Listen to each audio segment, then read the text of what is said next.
I'm in bed. I my shower was not long enough. Okay, so I got out of the shower and got into bed and just kind of just to give myself a few more minutes. Okay, and I thought I would come on because I wanted to talk about the soul. I've been kind of sad the last couple of days, and it's kind of like an existential sadness wherein the soul feels restless. My soul feels restless, but it's been squelched. Like, I haven't found the cure to the restlessness yet. And I always get like this in between like personal deadlines for books and my creative endeavors and stuff like that, okay? I always tend to get like this. I get this kind of like existential crisis thing happening where I'm between books, right? Like where a manuscript, I've finished a manuscript, and instead of celebrating that I finished another fucking manuscript, I get this dread that I'm like, I need to start working on the next one, like planning it out, writing copious amounts of notes in my composition notebooks about the next book, the next big idea. And let me tell you, okay, I have a composition notebook full of book ideas, okay? And they don't even involve poetry, most of them. Most of them are like, would probably only equate to short stories. I could probably write a whole book about short stories, but the ideas are so all over the place that I find myself going, okay, I wouldn't even know how to title this. Like, it doesn't have a theme, like a central theme, right? Like most short story collections. So I scratch that idea, and then I get another download. Like the other day, I was having again, like I said, I started this existential soul restlessness crisis thing that was going on in my being, and I was thinking about sex, right? And in this kind of like unromantic way. And thinking about it outside of humanity, right? Like what sex was like. Okay, like to put it in perspective, I was thinking about sex in the Garden of Eden, right? Like there was no procreation, there was no like, I mean, like it's not about the love, it's not about the connection, it's not about procreation, it's something other, right? Like it must have been something other, because Adam and Eve had this awakening, this transformation once they got the knowledge, okay? And anyway, so I was thinking about all this, okay? And so I was thinking about sex in the divine way, right? Now, I'm not saying sex in and of itself isn't divine. I believe sex to be a creature thing, not necessarily a divinity thing, if you get my drift, okay? And sex, like I said, sex being something outside of procreation. Like if we think of sex at its base level, every creature on earth, okay? I'll say everything, like plant, mineral, vegetable, okay? All of them procreate, but it's not sex, it's procreation. It's gestation and it's different, okay? So anyway, I was having all these like weird out there thoughts, and this restlessness started. And I got to thinking about this book idea called The Asexual Prostitute. And I had like tried to figure out what the hell why I would write this book. And it would be, sorry, let me adjust. It would be something like so divine inspired, almost channeled, okay? And I just kept thinking, this isn't feeding my soul, okay? What does fill my soul? Because when you get on the internet and you think and you look, okay, at all of the fucking websites out there that could tell you what would feed your soul, and they would say solitude, baths, same shit for self-care, okay? I'm here to tell you no. For me, spirit, soul, and being they are interconnected, okay, but they are not the same thing. My soul is that thing that lives inside of me, that knows me better than I know myself, and it's that part of me that exhibits grace and gravity, if you want the Simone Weil okay? Aptitude, philosophy. It's that thing, it's my metronome, okay? And it is so unconscious that I don't know if I'll ever be able to get to those depths, right? And this dissension to get to the soul is too much of a feat that I don't think that I, in a human way, can possess it like a thing, like a ball here. And so when people say, oh, a bath will fill your soul or feed your soul, no, the fuck it won't. It'll make you feel better as a human, okay? It will make you feel better as a human because my shower just made me feel a little bit more human, okay? And stuff like eating right, exercising, those are stuff that makes you feel more human in the body. This is body and mind, not spirit, not soul. Like I think spirit is like this aura, right? The aura, this like chi, this like vitality, life force, right? That's spirit for me. Everything I'm radiating things, and things can fill the spirit and help me to radiate better and more, okay? But the soul is something deeper than that. So what the hell? How can I get food? How can I get food down there? You know? And what the hell would the food be? And whenever I have these existential sadnesses, this ennui, okay? I don't want to use the word depression, but it's like this ennui, this soul ennui. I can feel the ennui deep down and like behind my belly button. For lack of a place, okay? It doesn't have a physical place because that's too human for it, you know? And so I got to thinking, you know, what do I do? You know, they say, ask you, like, can you ask yourself these questions? Like, what would you do if money wasn't a thing? What would you do if time wasn't a thing? I say this all the time. I say to my husband, sometimes when I get like this, I'm like, there are not enough hours in the day, right? And then I think of, then I think of Frodo and Gandalf, and it was like, all you can do is take care of the time that was given to you, right? And like, I'm only given a set amount of time according to the fates, okay? And that's sacred to me. Time should be sacred to me. It is sacred to me. But then when I get into this restlessness, I have to figure out, on a subconscious level, like something that I would do subconsciously, what do I do that makes me feel better in those moments? And maybe that's what feeds my soul, right? And I will say, looking at lights. I have like these lights hanging everywhere, fairy lights. And I have a thing for Christmas stars, like Christmas tree stars. Okay? I haven't turned these ones on, but it's too much light. But I have these things for lights, okay? And I like the way light bounces, right? And shadows. Oh, I love that kind of stuff. I have these like little rainbow prisms hanging outside of my house so that the sun beats in and shines little rainbows everywhere.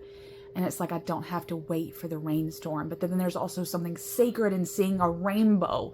And then even though I'm over 35 years old, I still think about the pot of gold, you know? I still think about a pot of gold.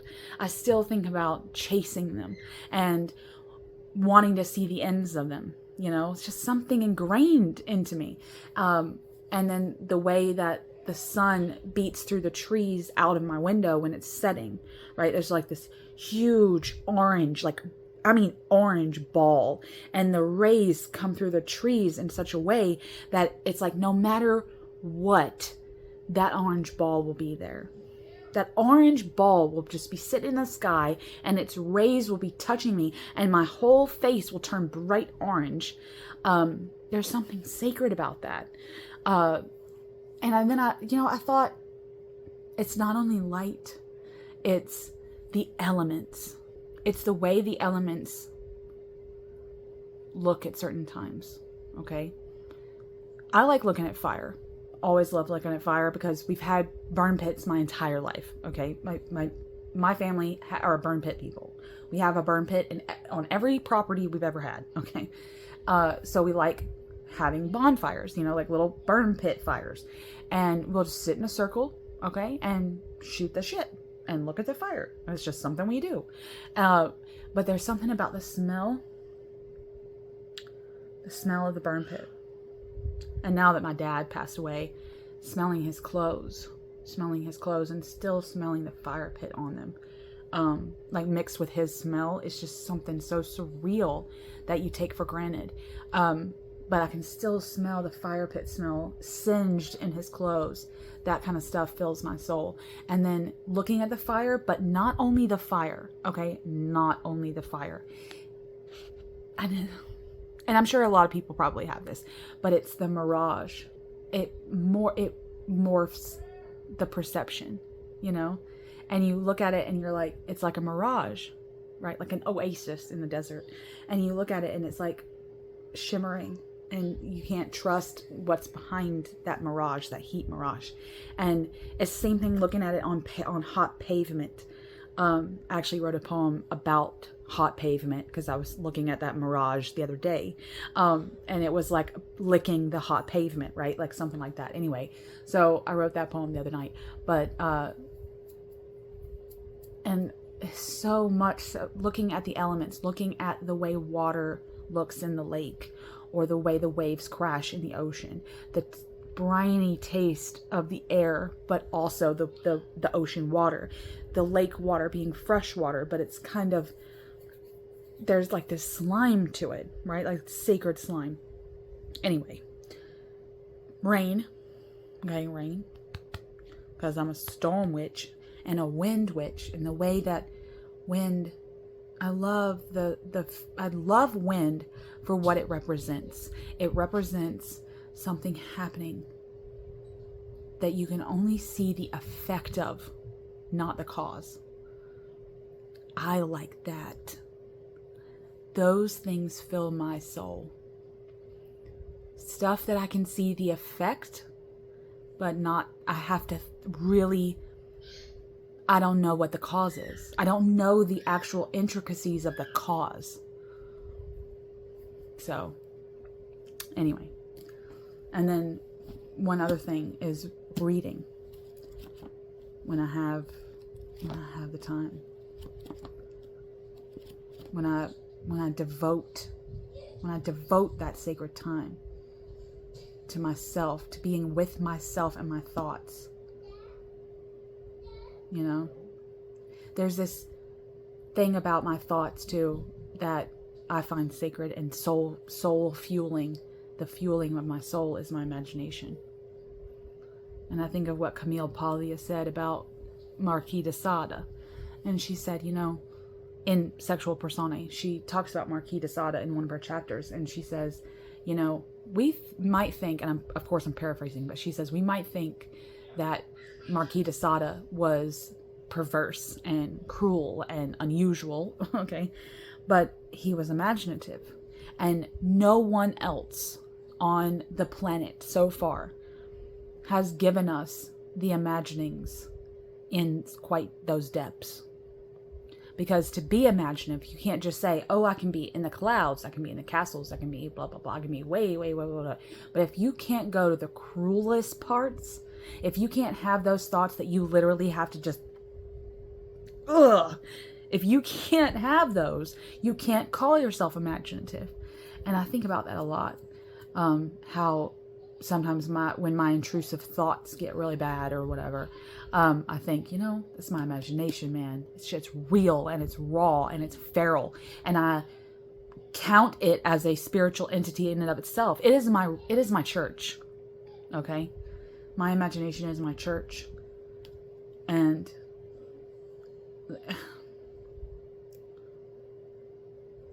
I walk into it quiet, with respect and reverence. I walk into it like a sacred fucking cathedral, and I ask nothing of it. I ask nothing, not one thing of it. I just sit in the pews of my mind, and I go like this with my head up in prayer. Let my mind wander.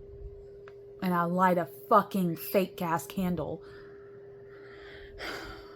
for it to go where it's never gone before. come to think of churches in my imagination, I've built quite a lot of what I'll call astral temples, right? Astral altars in my life. Some I haven't been able to sustain, okay, because that's pretty real talk here. I can't sustain all of them.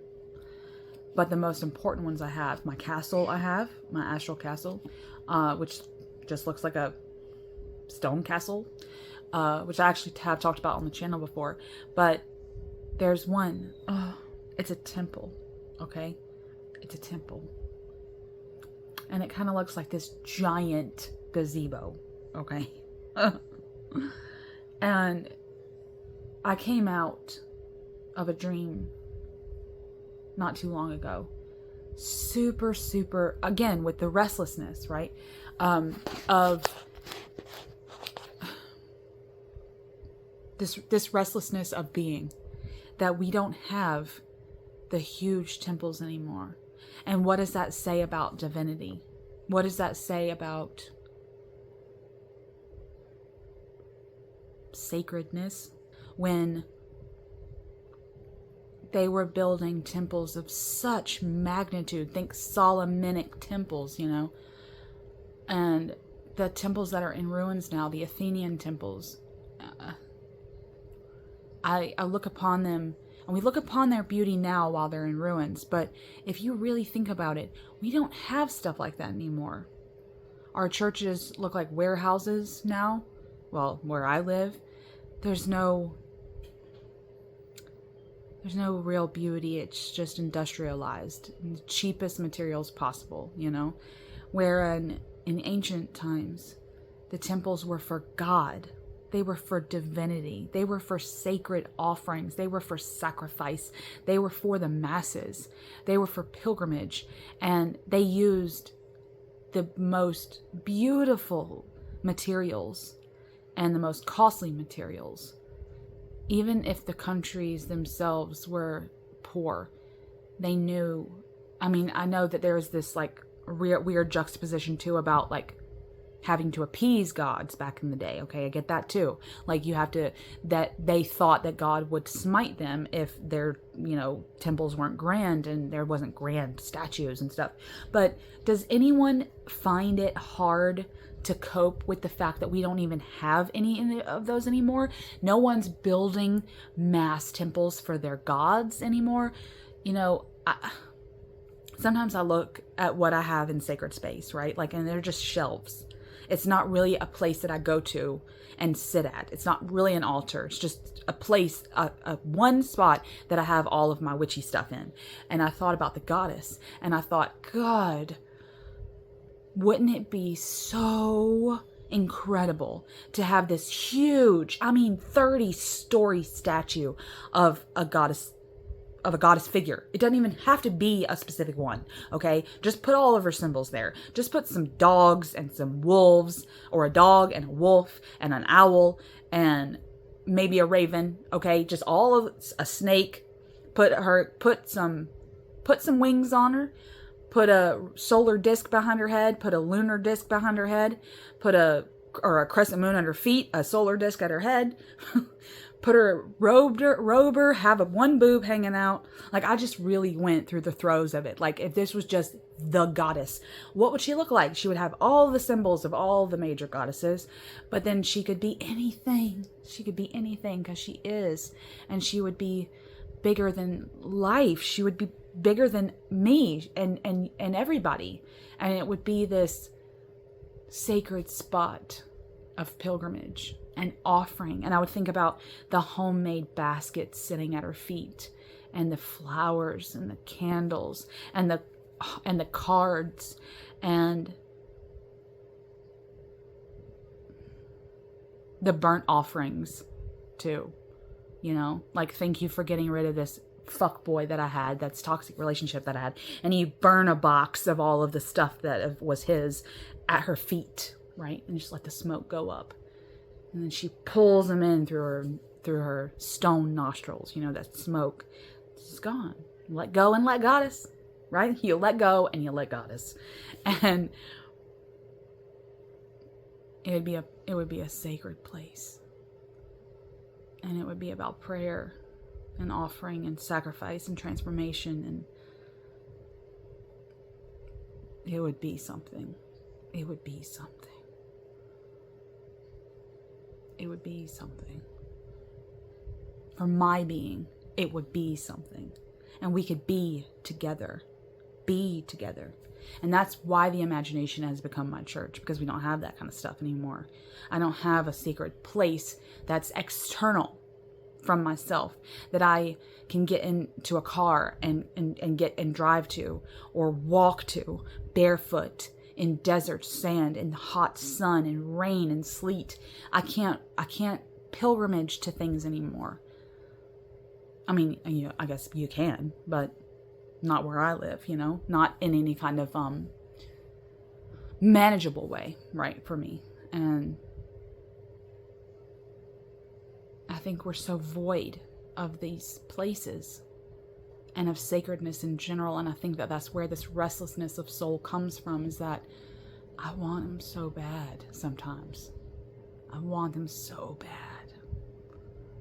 But then I have to build them myself in the mind. I have to go into the imagination, quiet, or singing. Sometimes I sing. And I let the acoustics just float up in the fucking high-ass vaulted ceilings. What's feeding my soul? What's feeding my soul? I think about the stories and the myths that I love so much. The poems that I love so much. Like Baudelaire. He's right here. He's always with me. Okay? God, I love this man. I just feel so involved with this guy, okay? I do. He gets me. He gets me. And on a soul level, too, like in a part of my soul that no one else can access, not even me, okay? Don't even know why. But it's like reading certain sacred things. I was reading on an article on Pinterest the other day, or I was reading an article, like I mentioned Simone Weil. I was reading a little bit of her book the other day because I just pulled that off the shelf, Waiting for God. So it's like stuff like that. I do little things that tends to kind of placate the soul, right? But then somehow I get empty, and I don't even realize I've gotten empty until the restlessness comes, and the soul starts to quake like this, kind of like in hunger. It's a hunger. God, it's a hunger. And the stomach goes flat and it starts to quiver, right? Like your stomach's growling. The soul growls. And this shit's got teeth.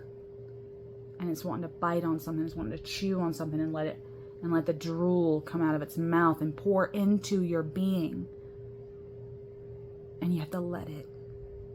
And you have to let it. Like that smoke in the big goddess statue. You have to let it. And some of us don't. Some of us don't want to let it do it. We don't want to let the soul do its thing because the ego takes over sometimes. Like this video. I don't even know if I'll post this damn thing because I look like shit. I look like shit. I felt like shit for days. But it's real. Let's see. I'm a bibliomancy Baudelaire, okay? To end this video, okay? Well, we're in the French because the back half of this is in French, so let me...